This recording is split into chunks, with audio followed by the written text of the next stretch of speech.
Coming up, it's Philosophy Talk. Repugnant markets. Should everything be for sale? I don't approve of the sale of cigarettes. I don't approve of the sale of sex. Does that mean you shouldn't have the freedom to buy them from a willing vendor? We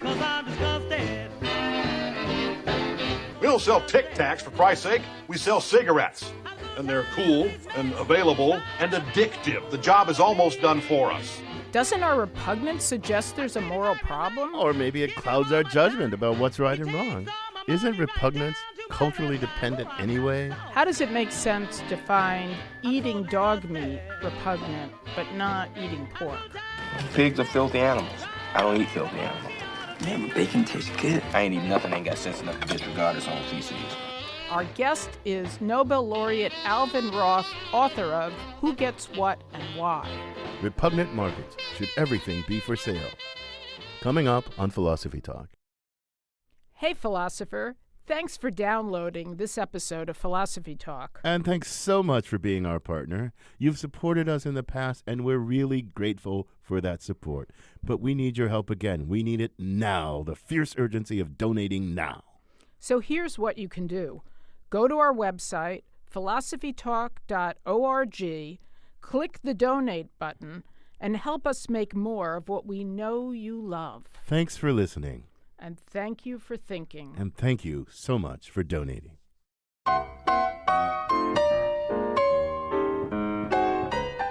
What's so bad about buying and selling things like sex or kidneys? Should absolutely everything be for sale? Or are markets in some things too repugnant to even allow?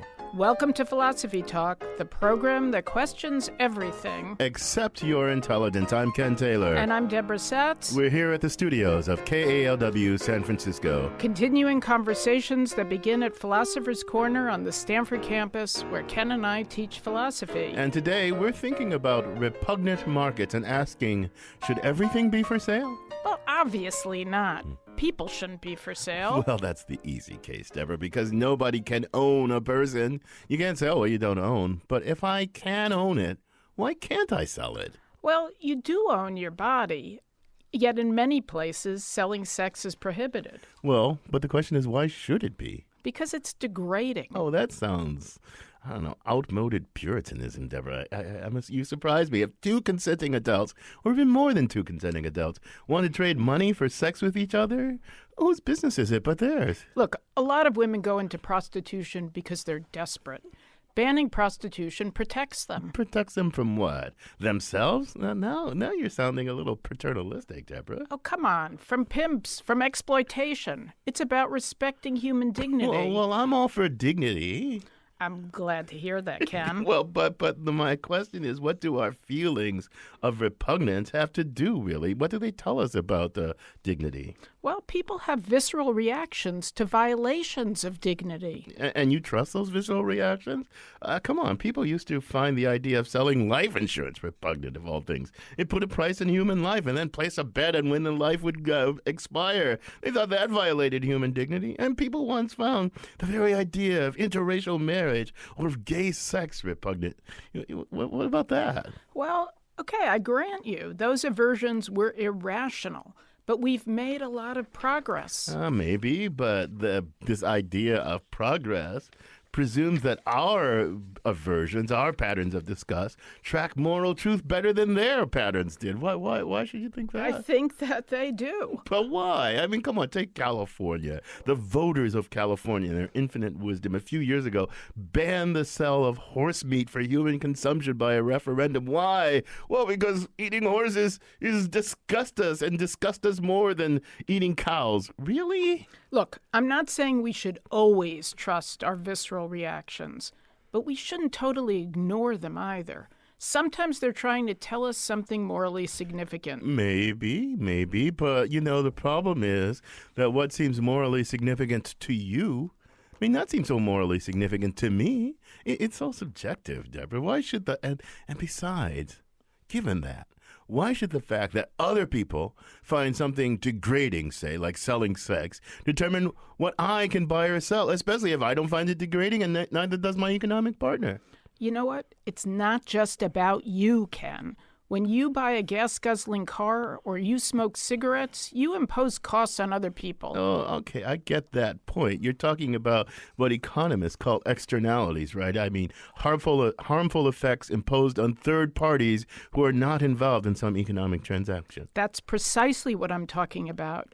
And I'm saying that when markets impose externalities, we have a right to regulate those markets or sometimes even to ban them altogether. I get that point, Deborah. I'm not denying that point, but it sounds like you're implying, I don't know if you mean to, that your disgust at my economic choices is an unacceptable externality. I shouldn't be free to sell my own body parts to a willing buyer because it makes you oh so squeamish? Look, it's not the squeamishness in itself.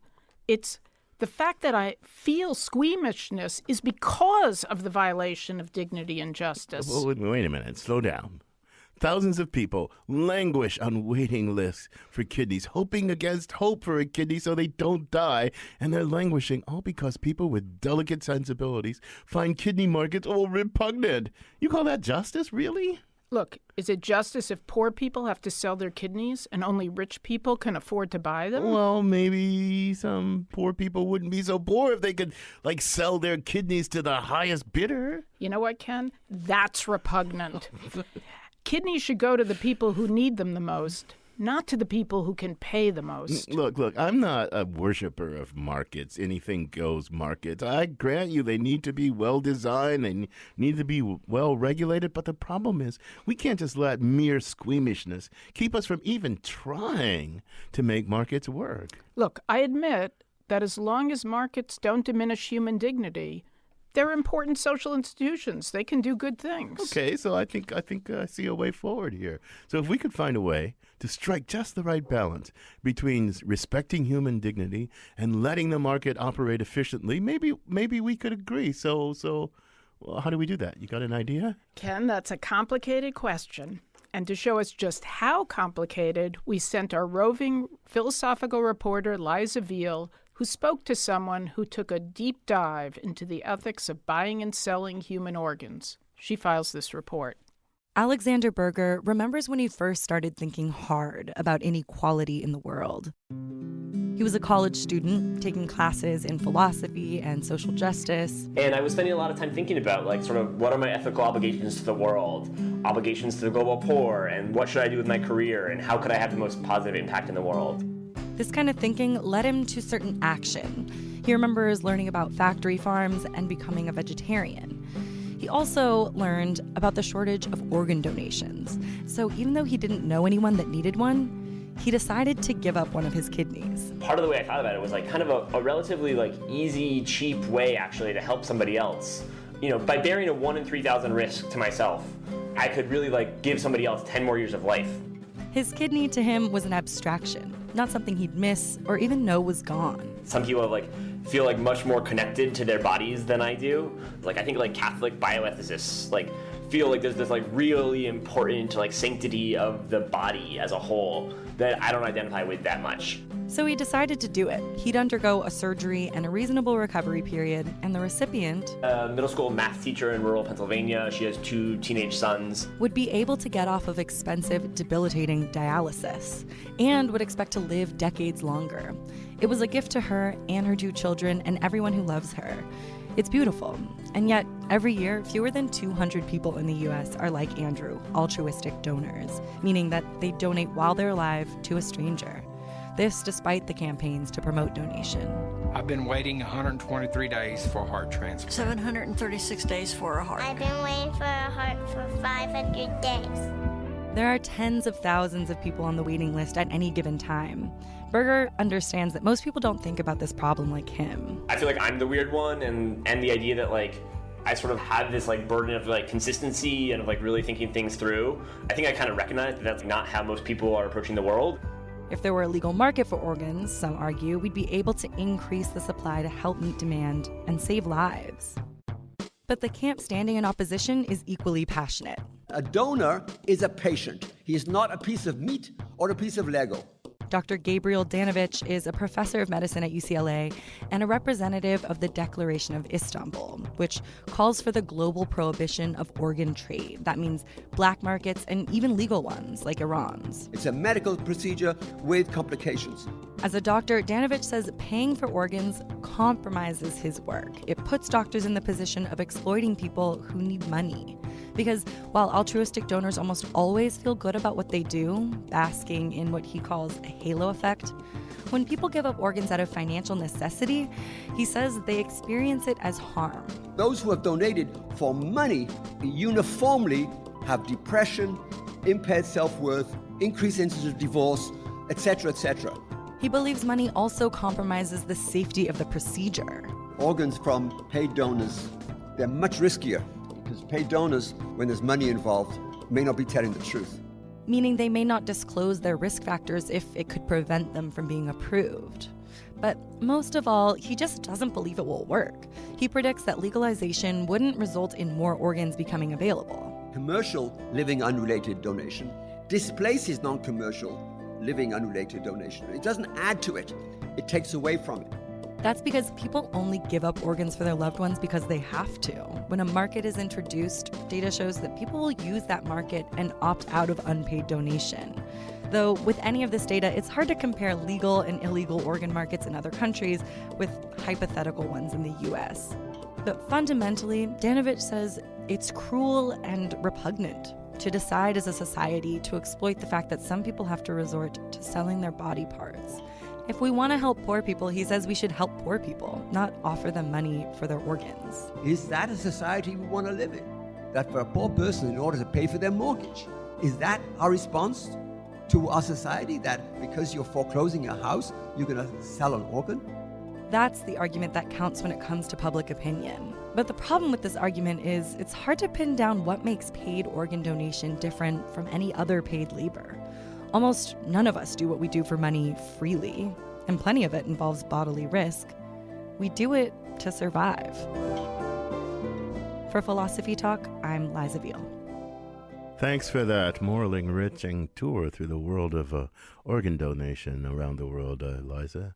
I'm Ken Taylor. With me is my Stanford colleague, Debra Satz. And today our topic is repugnant markets. Today, we're joined on the air by Al Roth. He's professor of economics at Stanford University and winner of the 2012 Nobel Prize in Economics for his work on market design. He's the author of a large number of influential papers and books, including the recent book, Who Gets What and Why. Al, welcome to Philosophy Talk. Thank you. So, Al, I know you started out as an engineer. So I'm wondering, how did you get interested in designing markets rather than things like cars? Because that's what engineers do. Well, I studied a kind of engineering called operations research, which in the 1970s was mostly concerned with the operations of companies and single-minded organizations. And I was interested in how people cooperate and coordinate with each other. So I was naturally led to things like studying markets and how they should be designed to work well and fixed when they're broken. Al, in the opening section, Ken and I went back and forth as to whether repugnance has a legitimate role in limiting markets. What do you think? Well, let me try to answer first as a social scientist. It has a big role in limiting markets. You can't think about designing and changing the way markets work without coming into contact with the fact that markets require social support in order to work well, and transactions that are regarded as repugnant don't have social support. So, and I was reading some of your work about this, and the number of historical examples in which our repugnance to the idea of buying and selling stuff, some stuff that we now routinely buy and sell, has prevented people for centuries from buying and selling those things. Give us some examples of that. Well, charging interest on loans is one. We could hardly have the global capitalist economy that we have today without a market for capital. I know the Bible says something about usury, but was it just religious scruples? Why did it take so long for people to... Well, I think that as capital started to accumulate, people had scruples about making money from your money, using your money to make money. So I want to push on the opposite side of the equation here, because There are also a lot of markets we should have found repugnant, that's true, and too. we didn't find repugnant, like the buying and selling of human beings. Slave markets. Right. Slave markets were seen as legitimate. Kids were sold. There were a lot of early markets that we allowed that now we think it was a mistake to allow. So, what's up with that? So I want to ask more I want to underline the point of the question that I asked you. So you answered the descriptive answer about the role repugnance plays, but I'm interested in the moral, if there's a moral justification for that role, not just describing the role, but actually evaluating when it's appropriate. So economics is about how we get together to improve our welfare, and of course there can be moral dimensions to whether our welfare has improved. So I certainly wouldn't rule out an appropriate role for repugnance in limiting markets. You're listening to Philosophy Talk. Today, we're thinking about markets and their limits with Al Roth from Stanford University. Why do people have such diverse reactions to different kinds of markets? Is there really a moral difference between selling a kidney and selling a car? And who decides when we disagree about what's repugnant? Markets, morality, and disgust. Plus, your calls and emails when Philosophy Talk continues. She wanna sell my monkey. She wanna sell my monkey, but don't never do.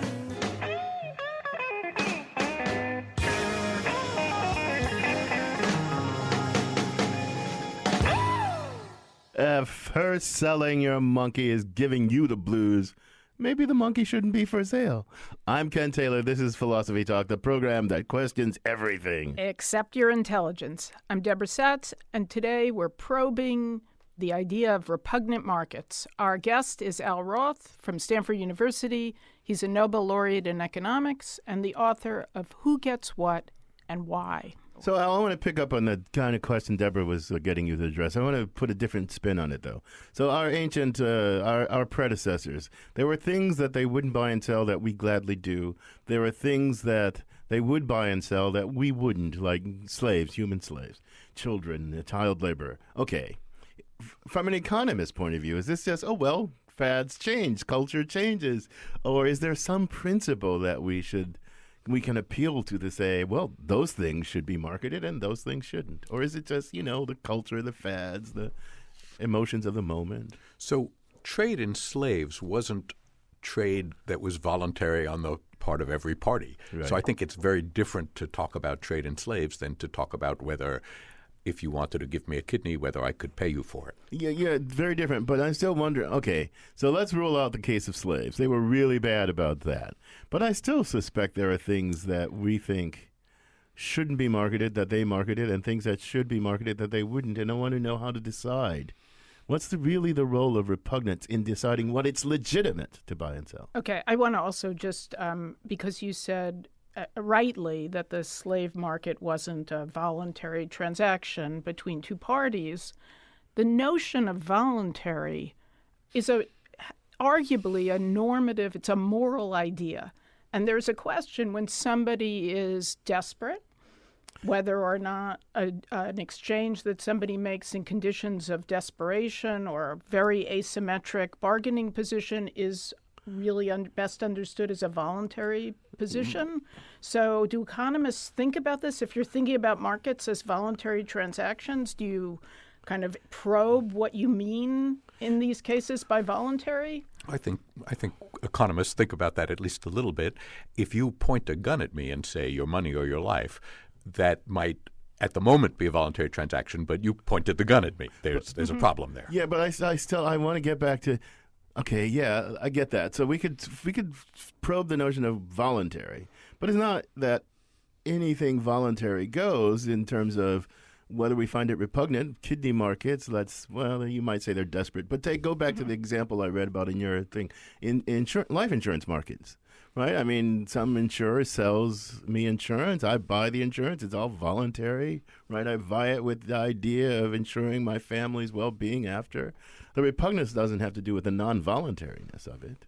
Right? That's right. Repugnance doesn't only have to do with non-voluntariness. But I thought we're trying to think about, or the question you were asking was about the legitimacy of repugnance. And you might think, if you want to, like, when is it legitimate? One reason it might be legitimate is when it leads to third-party harms, externalities, which we mentioned before. Another reason might be when it's picking up something about the background conditions under which people are transacting that is problematic. And people are really repugnant because of the either unequal bargaining position of the two parties, where they think there's some unfairness, or because they think there's desperation involved in the transaction. Well, some of the arguments that are made along those lines could be, and sometimes are addressed at any form of trade.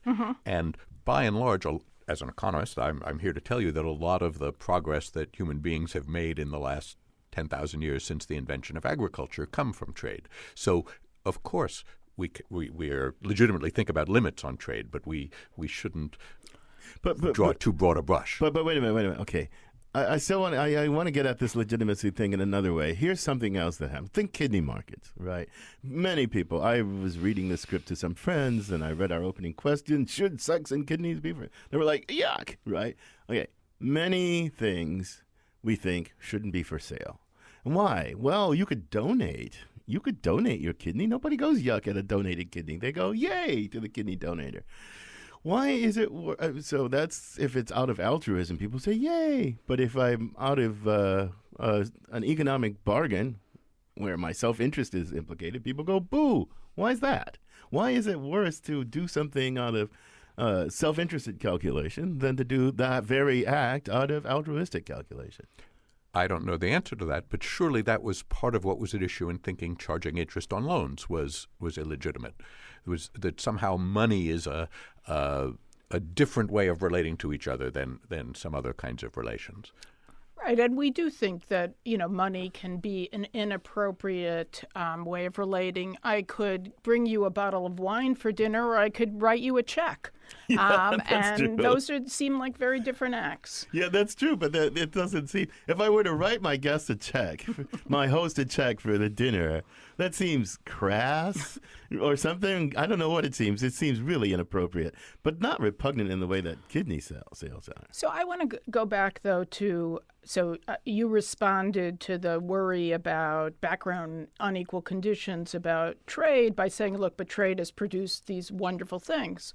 And I grant that, but sometimes what the repugnance is telling us then is if we want to allow the trades to go on, we ought to attend to the background conditions, and we ought to make the background conditions fair. We ought to care about making sure that people aren't in desperate conditions so that they are, find themselves in a situation where they have to put their kids to work or they have to sell an organ in order to survive.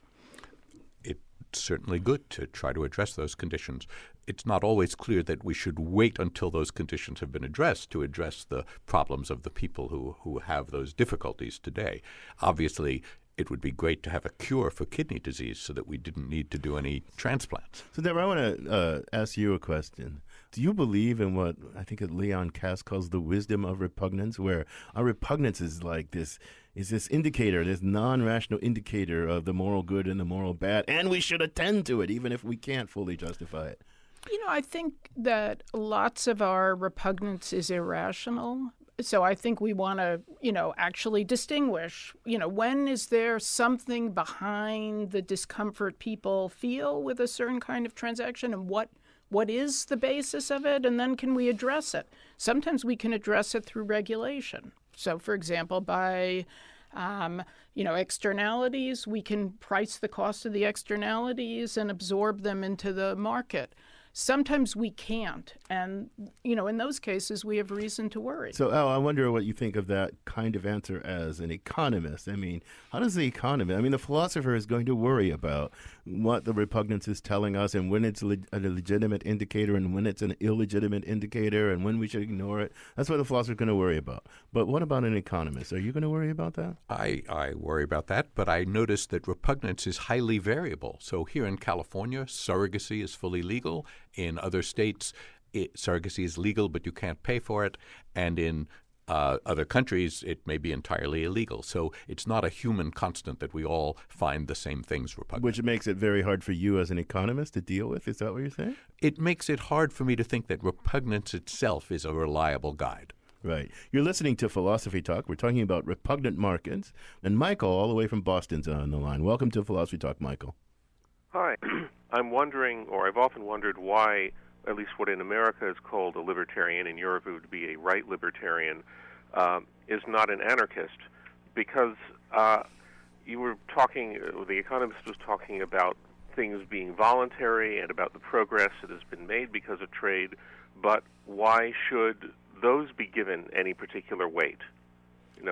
What makes something a societal value? What makes a society? Michael, I'm not quite sure I get your question and how it relates to our discussion of a repugnant market. I guess it's like the question of repugnance in a way. Because it's in the eye of the beholder, how can the society regulate it? Is that your question? Yeah, if the objection to repugnance is that it's so variable, so has been repugnance at the notion of things being voluntary. Okay, thanks a lot. Well, I don't think voluntariness is quite in the eye of the beholder, but the underlying question is when we have these contested things, right, where you have one view and I have another. What are we supposed to do, quote, as a collectivity in terms of regulating these? Do you have a view about that? So I think some things are widely viewed as having improved our welfare. A baby born in the United States in 1900 had a life expectancy of 40 years, and today it's more like 80 years. I'm not a philosopher, but I think that's a good thing. Right, although, I do too, and philosophers think that's a good thing too. But, I just want to, in response to the caller, markets are always regulated. There isn't any such thing as a market without property rules. For example, you have to have rules about who owns what and who can do what with what. So, markets always, as, the saying goes, market bargaining happens under the shadow of the law, right? Right. Libertarians, I know, they're a little confused when it comes to this question. But we got another caller in the line. O.V. Baker in Oakland. Welcome to Philosophy Talk. What's your comment or question, O.V.? Hello, thanks for taking my call. I had a quick question. The question is that I wanted you to comment on Karl Polanyi's notion of fictitious commodities, namely labor, and I think he also meant labor and land. And I hope everybody is very familiar with Karl Polanyi's ideas on fictitious commodities. I hope you, yes, is familiar with that. Does that have something to do with our episode? Yes, it does. Yeah. Okay. Yeah. Okay. Yeah. Thanks for the call. So I can respond to that. Polanyi has this view that labor markets and land markets are different than other kinds of markets. And, that was a view that Adam Smith held, and Ricardo thought there was something special about land markets. So, but the kind of analysis that was given is very consistent with this idea of externalities and feedback effects and inequality. So there were, dimensions that we've already touched on, but that Polanyi thought were especially salient in labor markets. So that the sale of human labor? So the sale of human labor is a repugnant market? It can be a repugnant market because there's a feedback loop on the way labor is bought and sold can actually change the worker. Right. So a slave is different than a free laborer, even though in both cases you're exchanging a kind of labor. I think the point there for our discussion is that poorly structured, without the right kind of guarantees and that will give us respect for human autonomy, blah, blah, blah, any market can be a degrading thing, right? I mean, markets have this intrinsic potential to degrade things. What do you think of that, Lot? Well, I'm a market designer, so I certainly think that markets need effective rules. And, there's a great quote from Hayek in The Road to Serfdom, in which he says that what he calls the liberal, a big enemy of the liberals are the people who cry without thinking laissez-faire because markets need rules. Right. Right. So, I mean, think about labor markets. I mean, I suppose there's a kind of Marxist thought. I mean, Marx, as I understand him, going back to Marx, thought that capitalism was a great progressive force in a way, but it also had the seeds of its undoing, partly because of the nature of labor within a capitalist economy and wage labor and all that. What do you think about thoughts like that? So it turns out to be hard to put absolute values on things, and the sort of labor theory of value is one that's hard to incorporate with all the different modes of production. On the other hand, it's clear that we want to regulate and think about how markets work when we're concerned about things like inequality. Right. So, okay, we got a caller. I'll take this caller right before the break. Dave in San Francisco, what's your comment or question? I'll be quick. A lot of people think selling kidneys is a bad idea. Suppose somebody had lost a finger in an accident and they wanted a replacement finger, and their surgeon thought that was feasible, and I wanted cash because I needed it and was perfectly happy to part with my little finger for cash. I think many of us would not find that repugnant. And my question is... I would. I think I would, too. I might as well. What's your question, Dave? Question is, why is it different? I think part of it is that it's overt, it's open. Everybody can see I sold my finger. It's gone. It's not like a kidney. And it's a pretty predictable effect. That is, if you sell your kidney and then your other kidney goes bad, that's a very bad outcome. Whereas if you sell a finger, you pretty well know what you're getting into. Yeah, Dave, thanks for the call. I don't know about you guys, but I would find somebody who sold their fingers kind of perverse. I don't know. What do you think? I believe that teeth used to be sold. Immanuel Kant talked about this. Right. And hair, hair is still sold and used to be sold. No, hair grows back. I could see selling. Right. I could see selling rather than donating blood. Right? You want my blood? Give me some money. I'll give you my blood.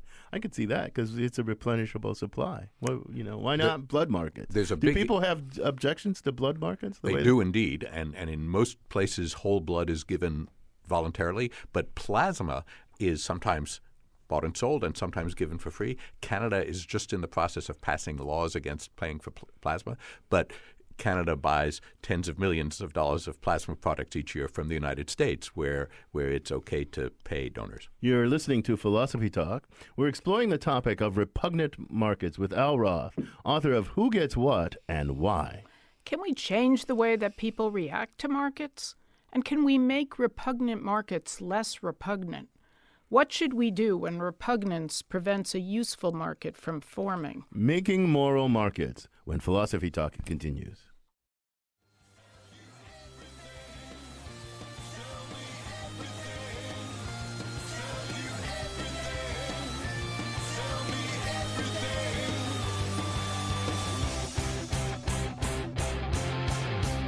If there's a willing buyer and seller for everything, does our repugnance at the sale even matter? I'm Ken Taylor, and this is Philosophy Talk, the program that questions everything. Except your intelligence. I'm Deborah Satz, and our guest is Al Roth from Stanford University. He's the author of Who Gets What and Why. So, Al, I know you've been working on kidney markets and working on ways to allow kidneys to be traded between people that overcomes this repugnance. I want you to tell us a little bit about that, and then I want to expand the discussion more broadly. Okay. So kidneys are a little special because healthy people have two kidneys and can remain healthy with just one. And so if you're as healthy as I hope you are and you loved someone who needed a kidney, you could save their life by giving them a kidney.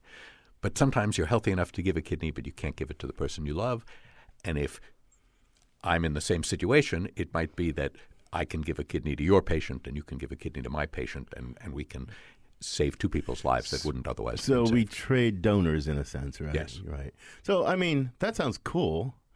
Is that legally problematic? I mean, it's not quite a kidney market, but you're giving this person a value, something in exchange for that thing of value. It's a little bit like... So it wasn't clear whether it was legal. The 1984 National Organ Transplant Act says you can't give valuable consideration for a kidney, but once kidney exchange had started happening in the U.S., the Congress passed an amendment called the Norwood Act that says that sentence about valuable consideration doesn't apply to kidney exchange. How big can these trades go? How large? Well, have they gone? if we have a non-directed donor like Alex Berger, sometimes you can form a long chain, and the longest chains have had now 70 or 80 people in them. So half transplants and half I would nephrectomies. wonder if I were this believer in slippery slope kind of arguments, that this is the entering wedge of like kidneys being available in an open market to somebody who needs a kidney. I mean, right, here's a kidney. You got a donor that needs this kidney. They can't get yours. Okay, then we'll just take away that donor. You need a kidney. It seems like it's the opening wedge. Why shouldn't I believe such things? Well, I'm not sure that you shouldn't believe them, but if you do believe them, it shouldn't be kidney exchange that bothers you. It should be living donation. Yeah. Once there's living donation, there's the possibility that you paid the donor, and American hospitals work hard at filtering out paid donors, but surely they're not 100% But why successful. shouldn't we worry if kidneys are distributed from poor people to rich people, if that's the implication of? I mean, that's part of what people are worried about, because, your kidney exchange seems, I think, like a really great thing and probably doesn't elicit much repugnance. But put cash into the equation, and then people are going to be worried that you're going to have rich people buying all the kidneys up and poor people selling them. And shouldn't we be worried about that? Before you answer that question, I want you to just get the empirical question. Is it true? I mean, has anybody tested the hypothesis that this kind of exchange does not elicit repugnance, the repugnance that open markets would? Is that true? So the Norwood Act that said it wasn't illegal was passed without dissent in Congress, so it didn't seem to elicit much repugnance among Americans. But in Germany, kidney exchange is almost non-existent because the German law says you can only receive a transplant from a member of your immediate family, and while a judge can make an exception to that, there are very few exceptions. So you mean that if even your mechanism would be prevented by German mores or norms or something? Unless it's all relatives. Yes, right. yes. Well, but if you wanted to give a kidney to your brother but couldn't, and I wanted to give a kidney to my brother, you could. they wouldn't allow me to give a kidney to your brother without a judge intervening. So that's okay. So it might still be regarded repugnant in some places, though less so in, say, the U.S., the kind of exchange that you're talking about. But then Debra's issue about... Well, so just speaking about kidney exchange, we've recently started to do international kidney exchanges and have exchange with American pairs and Mexican pairs. And that has aroused fierce opposition in Spain, but great support in Mexico. So once again, the theoretical question of repugnance seems alive and well in Spain, but in Mexico, where Mexican families are being helped by this, it seems to be enthusiastically received. So could you explain that? Though, is the reason why the Spanish are finding this objectionable is that they're worried about third world to first world kidney? Yes. Okay. So do you think there's anything to worry about here? You haven't really answered if the inequality component of this is a worry, and if it's something, if you are for, a kidney market, how would you address, and you think this is a worry, how would you address that worry? Well, I think that in the long term, we have to make sure that the third world donors and patients do as well, or as close as possible to as well, to the American donors and patients. That is, we're treating them like Americans. And in the United States, kidney exchange is a standard form of transplantation today. I'm going to play the obtuse devil's advocate just for a second, because of something Debra said to me in the opening, and I'm actually wondering about it. I get her point, but, if a kidney is a thing of value, and I have this thing of value, it's valuable to me. I don't want to live with one kidney. That's not my first choice. But if I have this thing of value, right, that lots of people want, why can't I put it out to bid to the highest bidder in an auction? That does seem to me repugnant, but it also seems, well, wait a minute. Why am I letting that get in my way? If this poor person has this thing of value, if I said to the poor person, hey, you can't bid out your labor to the highest bidder, right? If they weren't forced, if there were full information and consultation, why not let them just sell it to the highest bidder? So I think the slippery slope argument is the most compelling. Supposing we have a recession, a long recession sometime in the future, and a conservative political party is in control of Congress, when it comes time to extend unemployment insurance, as we habitually do when there's a long recession because there's no employment to be had, you might have some congressman saying, we don't have to do that. These people aren't really poor. They could sell their kidneys. Yeah, I know. That would be really bad. That would be awful. But still, when in times of scarcity, scarce goods get more expensive, right? So there are two things. I think there's the worry that Al just mentioned, which seems like a real worry politically.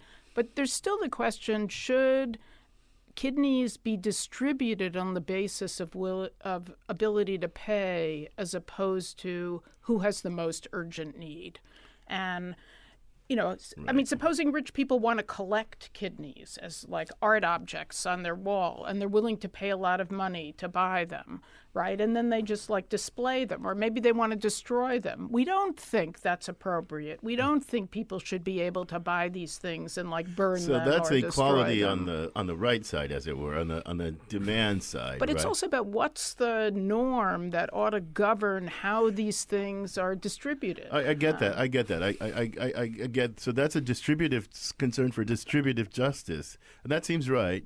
But there's another concern for autonomy in the face of a market that places a value on a thing that I can put to that market. That seems to me a competing concern, but we let the distributive justice concern override that autonomy concern. I don't know how I think about that.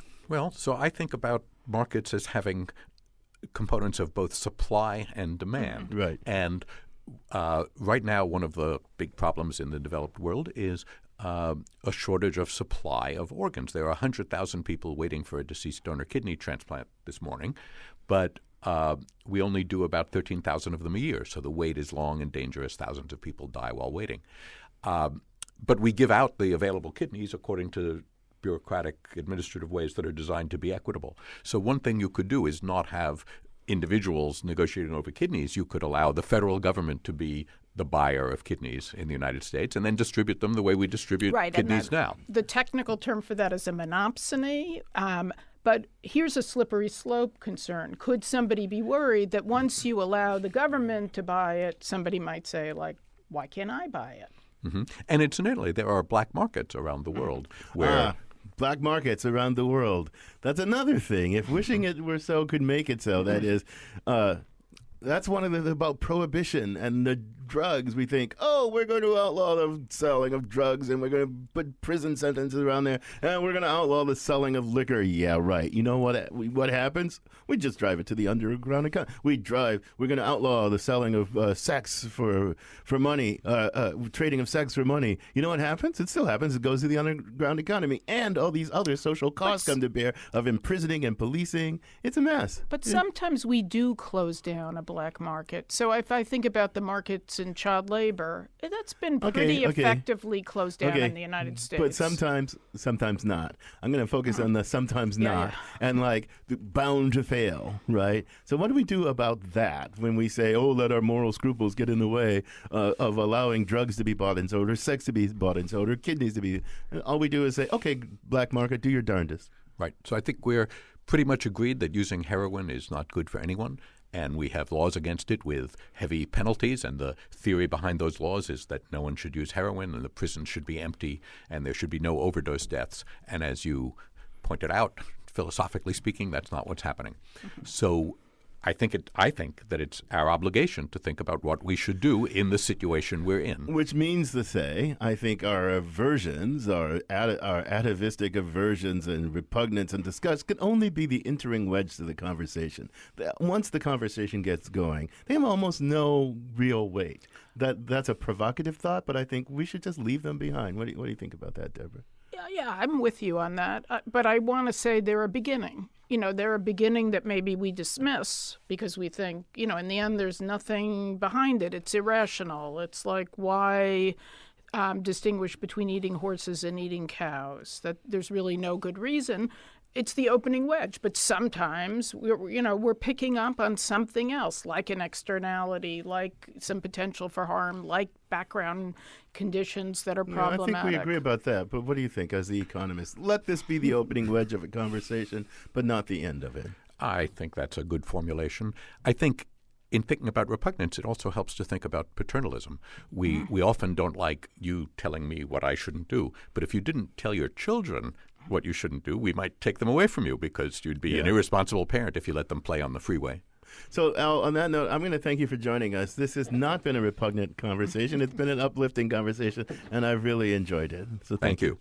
Our guest has been Al Roth. He's a professor of economics at Stanford University. He's a 2012 Nobel Prize winner in economics, and he's author of Who Gets What and Why. So, Deborah, you got a last thought? It's a complicated question. I do think, the idea of, ban or not ban a market is just it's too flat a landscape that we really do need to think about market design and ways of, responding to some of the worries about markets through sophisticated design. I totally agree, and I'm glad there are people like Al who win Nobel Prizes for doing such a thing. But I do think it's important for the public. I think people think, not rationally, of their own repugnance, their own disgust as an economics externality. And we got to get people beyond that. Okay, yeah, you don't like it, but that's only the beginning, not the end. There's a lot more than your repugnance at stake. And your repugnance is not an unacceptable externality. But you know what? This conversation continues. Actually, it's already started at Philosopher's Corner at our online community of thinkers, where our motto, with apologies to Descartes, is cogito ergo blogo. I think, therefore I blog. And if you have a question that wasn't addressed in today's show, by some miracle, we'd love to hear from you. Send it to us at comment@philosophytalk.org. And if it's a good question, we might even feature it on our blog. You can also become a partner in the community by visiting our website, philosophytalk.org. Now, here's someone whose speed is downright repugnant. It's Ian Scholes, the 60-second philosopher. Ian Scholes. Lately, I've been seeing the term late-stage capitalism quite a bit, which allegedly refers to the times in which we are now living, but I'm not sure what it means. Is there a next stage? Will capitalism emerge from a cocoon like a butterfly that we can't afford to own? Evidence of late-stage capitalism is everywhere, it is written, like the scooter thing, for instance. Suddenly, there are scooters everywhere, littering the streets of American cities as a disruptive boon to a perceived pedestrian crisis. We're walking too much, so let's figure out a way to make $5 or so from yuppies, bros, and hipsters who just don't have enough apps on their smartphones and are tired of walking 3 blocks from the barista to the workspace. Bird is the name of the startup company behind this scooter eruption, called enthusiastically the Uber of scooters, whatever that means. Bird has already raised $100 million. In California, by the way, it is a scooter law that you have to be 16, have a driver's license, a helmet, and you can't drive scooters on the sidewalk. All things Bird has no control over, doesn't care about, not their problem, as once again, our irritating tech culture throws monkey wrenches into common sense for the sake of a fuzzy future goal the people of America neither requested nor desired. Did we? I don't remember a vote. Maybe that's why we have Trump. Scooters and Ubers and Airbnbs keep getting thrown at us. The sharing economy. What's being shared? Nothing. We're just expanding the bandwidth of that which can be rented. Who needs a good-paying job when you can put a bed in your living room and lease your Escalade on the weekends? Don't have an Escalade? Loser. And that's our late-stage capitalism right there. It costs $10 cheaper to go to the airport, but it takes an hour longer to get there. And we're getting a whole new species of middlemen where none were needed, who became millionaires through algorithms. Who's making a living? Not me. The beleaguered lower and middle class decided to fight fire with fire. You like disruption, smug white boy? Here, have a Trump. And here we are. Seems to me obvious, though, that scooters and dense urban environments are not necessarily a good idea, especially since robot cars are just around the corner. I smell a collision course. Of course, it's hard to tell what's a good idea and what isn't. Cars were a great investment for years. Today, not so much, unless they're electric. And even there, it means giving all our money to Tesla and Elon Musk, which is fine now, but in 15 years, he could run for president. How many unhinged business titans can the Oval Office take? We also used to invest in cigarettes, and when those proved problematic, in vaping. Soon we'll be pouring money into marijuana, and as always, the accompanying lawsuits. Again, as always, a cash cow for somebody, no matter how things turn out. Used to invest in 3D movies, which were a bust, now a cool idea until they won't be again. Movies are going away, music is going away, books are going away, magazines, newspapers. We just stay home and Netflix. That is until Comcast, Disney, and Amazon merge. Then all the movies will be nothing but Avengers and Star Wars, and if you want something else, you'll have to leave the house. Of course, by then, scooters will be passé, replaced by turbocharged Berka loungers, powered by vocal commands, not our commands, of course, Siri and Alexa. We'll no longer have feet. What do we need feet for? Walking is for saps. I gotta go.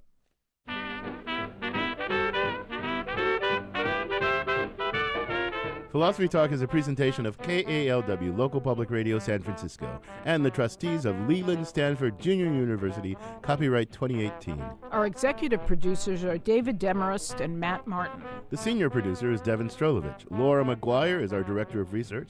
Cindy Prince-Baum is our director of marketing. Thanks also to Merle Kessler, Carola Kreitmeyer, Angela Johnston, and Colin Peden. Support for Philosophy Talk comes from various groups at Stanford University and from the partners in our online community of thinkers. The views expressed or misexpressed on the program don't necessarily represent the opinions of Stanford University or any of our other funders. Not even when they're true and reasonable. The conversation continues on our website, philosophytalk.org, where you too can become a partner in our community of thinkers. I'm Deborah Satz. And I'm Ken Taylor. Thank you for listening. And thank you for thinking. How on earth would Big Tobacco profit off of the loss of this young man? Now, I hate to think in such callous terms, but if anything, we'd be losing a customer.